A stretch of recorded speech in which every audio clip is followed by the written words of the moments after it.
Okay, guys, part 3 of me ranking the MCU films. As simple as that.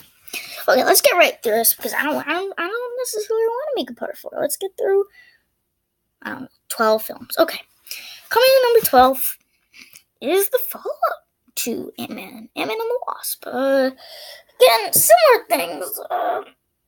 A lot of plot lines. Not necessarily all work, but what makes it same kind of issues a little bit. I like the idea of Ghost kind of being an anti-hero, someone you can definitely not fault for, and I kind of like that.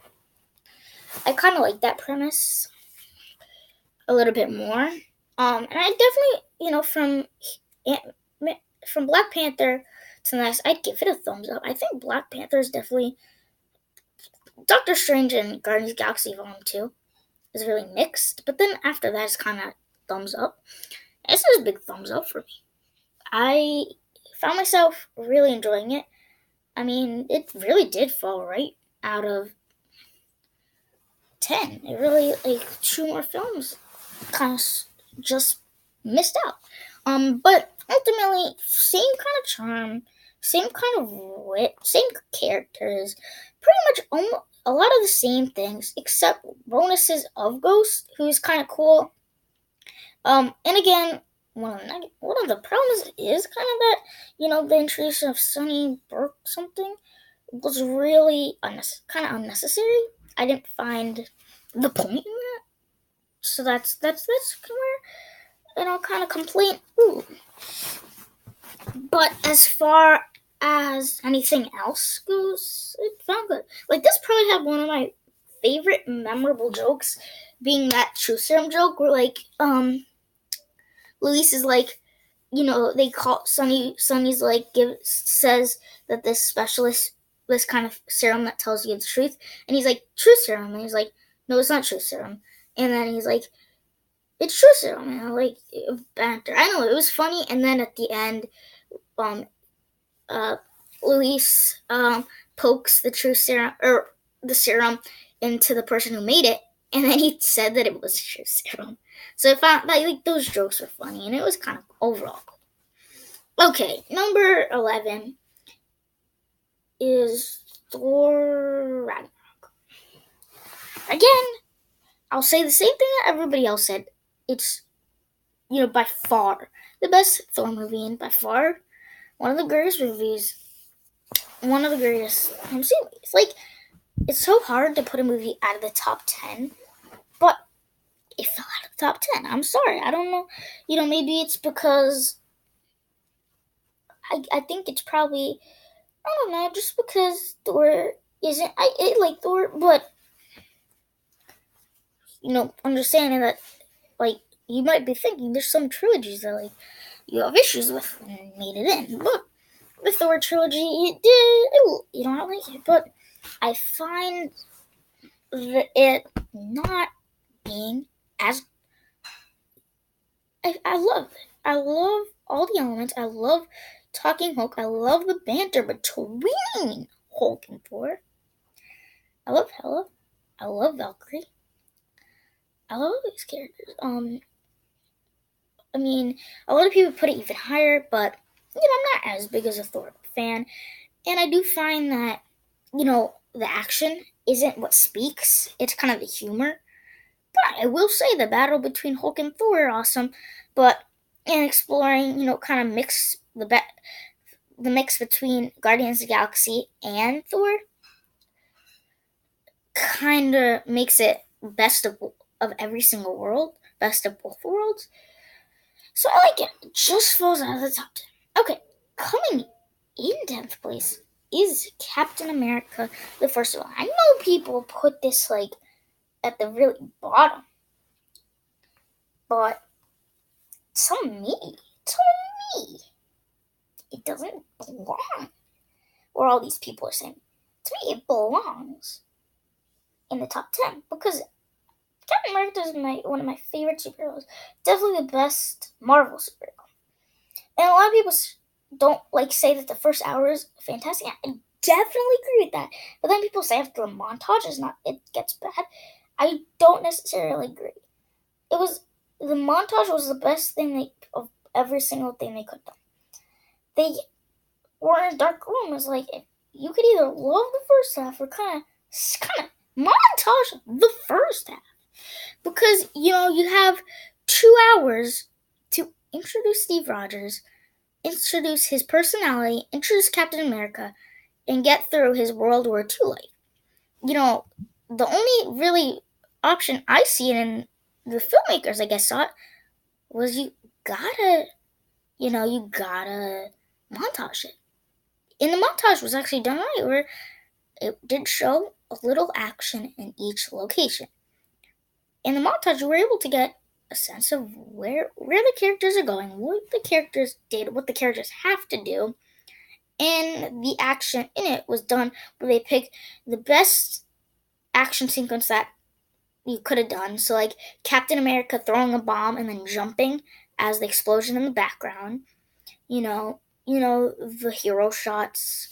It was either that or nothing, I felt, because there's no way you can make a 2-hour movie and about a character and say that about the whole World War II and not even be really about World War II.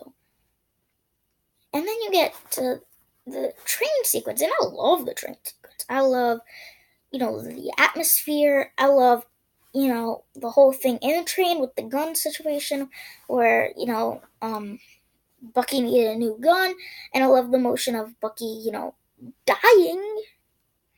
And I love the motion that comes with it, and I love seeing the troopers with the big blast, like the type thing. And I loved it. I found that interesting. What do you know? And then of course the end battle was huge, and I loved it. Every moment between seeing all the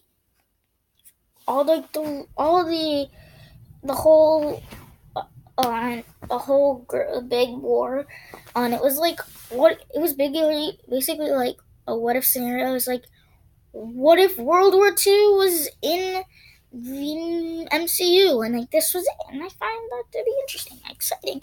Others, because it tackled other stuff. You gotta give it credit for tackling other stuff besides just being a Captain America standalone film, because it also tackled a lot of other situations. Between, giving this World War II vibe and introducing the super serum, introducing Red Skull, and Red Skull was an amazing character. And the whole final battle between Red Skull and Captain America was also done justice. And of course, one of the emotional scenes in all of the MCU comes when Captain America is crossing into the iceberg, and he's talking to Peggy. I mean, guys, I don't see how you could have it any lower. Number 9 is Iron Man 3. I'm sorry. I'm like, people are like, what? The whole movie has one complaint. That's just the Mandalorian. And I think, oh, that's huge. To me, the movie is, I feel like the Mandalorian twists, even if, I just think, I gotta say that it didn't affect me. And it just didn't seem something that was really that important. When I see it the first time, I didn't know who the Mandalorian was, so I didn't really understand it. And now I know who the Mandalorian is, and it didn't really change it. I still think that definitely would have liked for him to be the Mandalorian. Not gonna say that I'm gonna say that, but definitely something where it's like it didn't really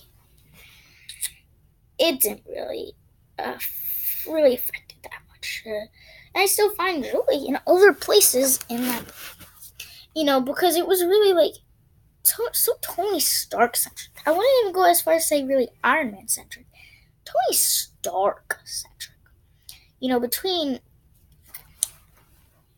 kind of the things that it was able to tackle between Tony Stark having to survive in Tennessee without the suit, meeting a kid and like that whole Tennessee thing was awesome, and the whole idea of AIM is cool too, and we got War Machine now, Iron Patriot, and all this cool ideas. Like I said, there's a lot of plot, but it works. I feel like it was fluid, and of course, you gotta mention that whole end crazy scene with all the Iron Man suits, and it was amazing because it was more than just Iron Man. It was Iron Man tackling a lot of suits, a lot of different places, and the action in this movie. Whether you talk about, because Tony Stark has a lot of action sequences. There's a whole action sequence when he fights this fire girl, one of those fire girl AIM girls. Without the suit, it showed Tony's innovation. You got the whole point where showing Tony Stark vulnerable, and he gets the suit, but I feel like the majority of the movie is not spent without the suit, but more or less parts of the suit, each part of the suit get to shine. I don't know if that sounds right, but then the whole plane scene was amazing where he had to catch, and he referenced Monkey in the Barrel, and that was cool. It was exciting. And then we move on to what's next. Next is number 8 is gonna be Guardians of the Galaxy. I really enjoy Guardians of the Galaxy. I find it really exciting. It was a whole new, fresh movie. When it came out, nobody, including me, knew who the Guardians were, which allowed so many crazy things to happen because, in a lot of sense, you don't know who these people are. And yet, they're going to blow your minds. The action was still, the humor was at its most. This is, at its time, and still maybe is, the funniest MCU film. Great cast, great chemistry, great themes, great, introducing of, tease of Thanos, Ronan's amazing. All these characters are amazing. Oh, and I have to take you back to Thor: The Dark World. I forgot this completely. The I don't even know his last name, or his first. I don't know his name, but that bad elf is forgettable. No points, no reason for why he's doing it. You don't know, so you don't know about anything about him. So that's another one. Oh yeah, Malekith.